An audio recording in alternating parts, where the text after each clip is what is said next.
வணக்கம். வணக்கம். இது நியூஸ் ஃபர்ஸ்டின் பிரதான செய்திகள். முதலில் இன்றைய தலைப்புச் செய்திகள். 28 மாதங்கள் சிறைவாசம் அனுபவித்த முன்னாள் ராணுவ தளபதி சரத் பொன்சேகா விடுதலை.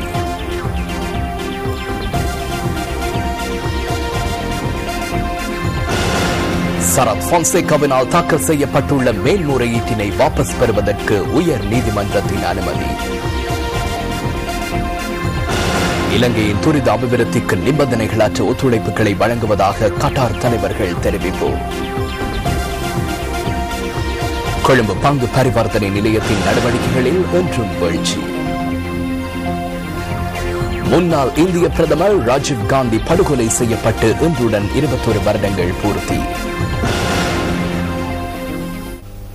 தொடர்வன உள்நாட்டுச் செய்திகள். சுமார் 28 மாதங்களாக சிறைவாசம் அனுபவித்த முன்னாள் இராணுவ தளபதி சரத் பொன்சேகா இன்று வெலிக்கடை சிறைச்சாலையின் பிரதான நுழைவாயிலின் ஊடாக வெளியேறினார். ஜனாதிபதியினால் வழங்கப்பட்ட விடுதலையை அடுத்தே முன்னாள் இராணுவ தளபதி விடுவிக்கப்பட்டுள்ளார்.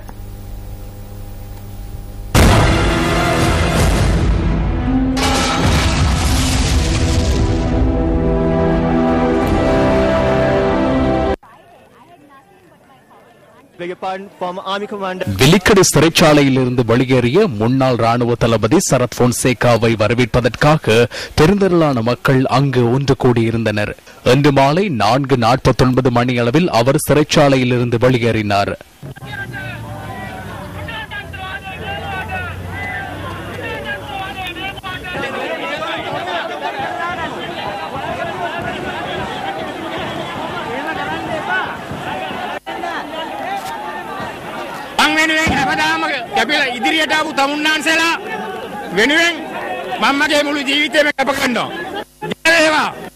சரத் பொன்சேகாவின் குடும்ப உறுப்பினர்கள், அரசியல்வாதிகள் மற்றும் ஆதரவாளர்கள் உள்ளிட்ட பெருந்திரளானோர் இங்கு கூடியிருந்தனர்.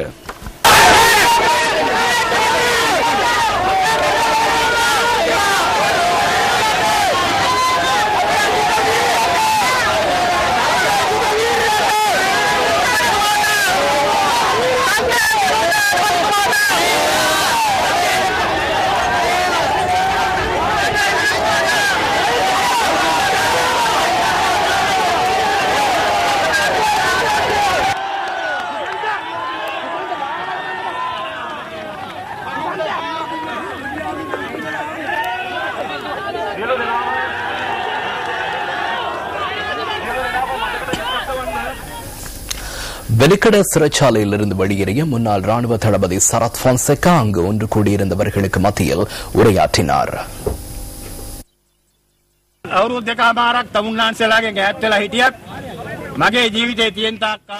கடந்த 2.5 வருடங்களாக உங்களை விட்டு தூரத்தில் இருந்தாலும் எனது உயிர் உள்ளவரை எனது ஒட்டுமொத்த பலத்தையும் உங்களுக்காகவே அர்ப்பணிப்பேன். இந்த நாட்டிற்கு ராணுவத்தினர் பெற்றுக் கொடுத்த சமாதானத்தை முன்னோக்கி கொண்டு சென்று நாட்டு மக்களுக்கு நீதியும் நியாயமும் உள்ள நாடொன்றில் வாழ்வதற்காக இந்த நாட்டை மீட்டெடுக்க எம்முடன் இணையுமாறு உங்களிடமும் சகல இளைஞர்களிடமும் மிக தாழ்மையுடன் கேட்டுக்கொள்கின்றேன். நாட்டு மக்கள் எதிர்நோக்கும் துன்பங்கள், பொருளாதார பிரச்சனைகள், அதேபோல் எதிர்நோக்கியுள்ள ஊழல் ஆகியவற்றிலிருந்து நாட்டை காப்பாற்றி உங்களை காப்பாற்றி நாம் உங்களுக்காக அர்ப்பணிப்புடன் செயற்பட்டு நீங்கள் மகிழ்ச்சியுடன் வாழக்கூடிய நாடொன்றையும் நாட்டிற்கு மீண்டும் ஒரு வசந்தத்தையும் பெற்றுக் கொடுப்பேன் என்று உறுதியளிக்கின்றேன். உங்களுக்கும் சகல இலங்கையர்களுக்கும் உங்கள் உறவினர்கள், நண்பர்கள் எல்லோருக்கும் வெற்றி மேல் வெற்றி கிட்ட வேண்டும் என நான் பிரார்த்திக்கின்றேன்.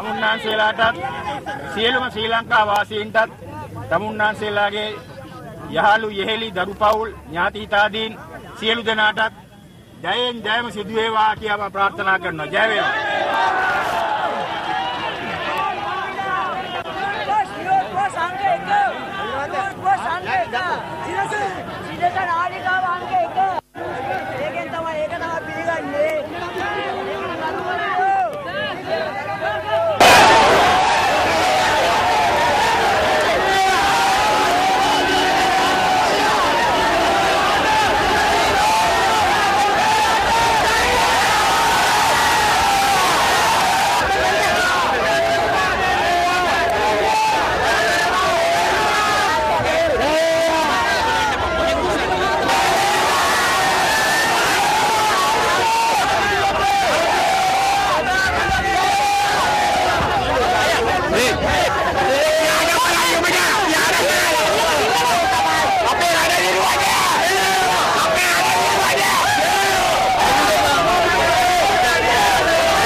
முன்னாள் இராணுவ தளபதி சரத் போன்சேகா இன்று உயர் நீதிமன்றத்திற்கு அழைத்துச் செல்லப்பட்டார்.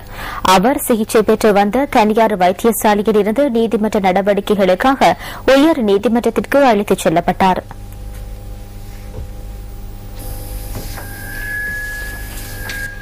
கடந்த சில வாரங்களாக முன்னாள் ராணுவ தளபதி சரத் போன்சேகா கொழும்பில் உள்ள தனியார் வைத்தியசாலை ஒன்றில் தங்கியிருந்து சிகிச்சைகளை பெற்று வந்தார். அவர் வைத்தியசாலையிலிருந்து வெளியேறுவதை பார்வையிடுவதற்காக பெருந்திரளான மக்கள் வைத்தியசாலை வளாகத்தில் இன்று காலை ஒன்று கூடியிருந்தனர்.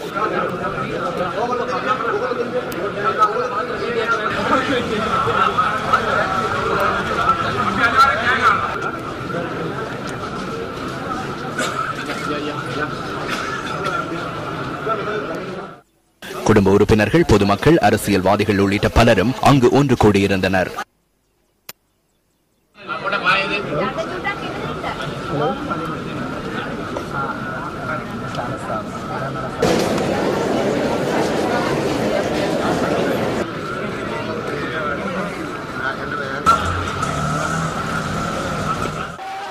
பின்னர் குறித்த வைத்தியசாலையிலிருந்து சரத் போன்சேகா வெளியே அழைத்து வரப்பட்டார்.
வைத்தியசாலையிலிருந்து வெளியேறிய முன்னாள் ராணுவ தளபதி சரத் போன்சேகா பின்னர் உயர் நீதிமன்றத்துக்கு அழைத்துச் செல்லப்பட்டார்.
முன்னாள் ராணுவ தளபதி சரத் போன்சேகா தாக்கல் செய்திருந்த மேன்முறையீட்டு மனுக்களை வாபஸ் பெறுவதற்கு உயர் நீதிமன்றம் இன்று அனுமதி வழங்கியது.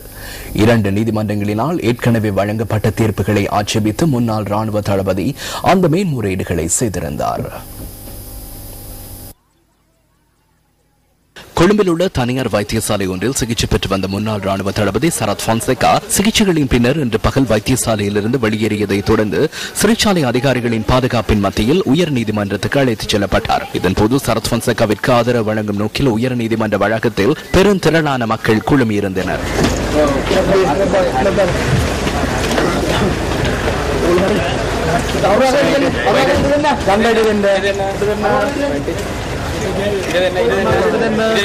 මගේ සෞඛ්‍ය තත්ත්වය හොඳ අතර හැරලා තියෙනවා. මම වෙනුවෙන් මට සුවපත් රටේ ජනතාවට ආදරණීය ජනතාවට මම මගේ ප්‍රණාමය පුද කරනවා. ඒක.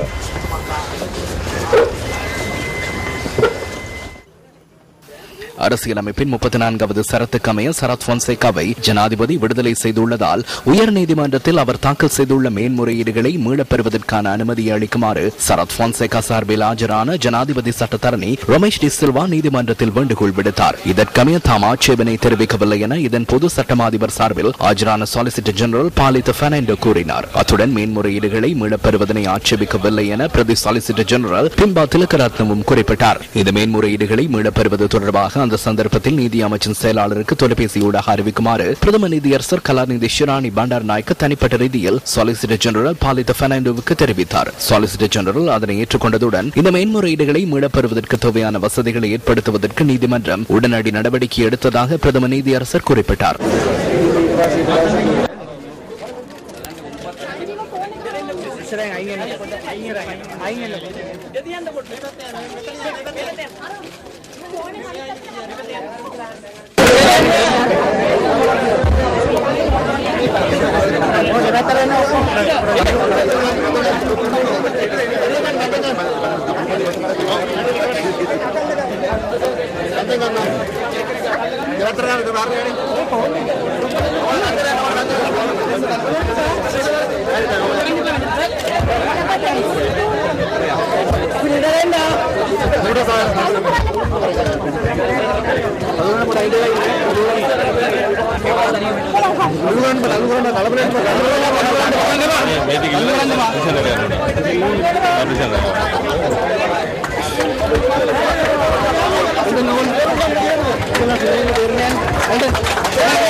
Yang